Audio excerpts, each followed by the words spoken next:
Hello po. So ngayon ang gagawin ko po ay magbe-bake ako ng chocolate moist cake. So pasensya na po hindi ko na video yung mixture niyan pero ilalagay ko na lang sa description below. Mini cake po ang gagawin ko kasi may sari-sari store kami dito at yung mga customer namin naghahanap ng panghimagas or something sweet. So ayan na yung gagawin natin ngayon. Ginamitan ko lang po siya ng funnel, nabili ko lang yan siya sa Shopee. So mas maganda kasi pag may funnel para hindi makalat tingnan. Ang tawag po pala nitong pinaglagyan ko ay round aluminum foil printed. So, medyo mas pricey siya kumpara sa mga ordinary lang. Sinalang ko na siya sa oven for 30 to 45 minutes.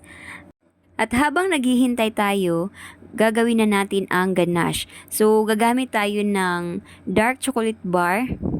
Ayan, hiwa-hiwain lang natin siya para mas mabilis matunaw.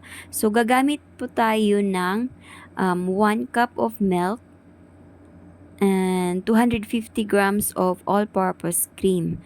So, ayan na, nilagay ko na. Isalang mo lang siya sa mahinang apoy for 10 minutes or hanggang sa matunaw na yung chocolate. 500 grams of chocolate nga po pala ang nagamit ko dito sa ating ganache. At ayan na po, luto na ang ating mga mini cake. So, ngayon, gagamit ulit tayo ng funnel para sa paglalagay natin ng ganache dyan sa ating mga cakes.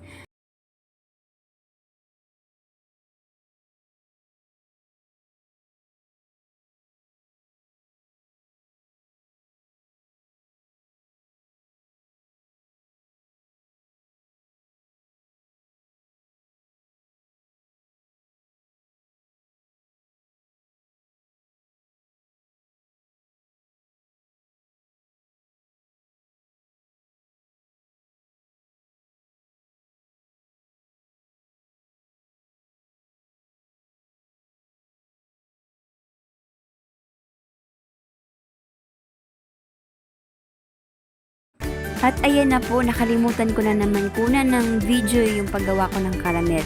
Pero don't worry po, next time gagawa tayo ng video dyan. Actually, masarap na po siya kahit na walang caramel kasi yung chocolate pa lang natin sobrang sarap na nun kasi dark chocolate ang ginamit natin.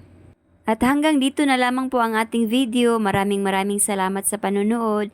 Please like, share, and comment down below po kung ano ang mga suggestion nyo.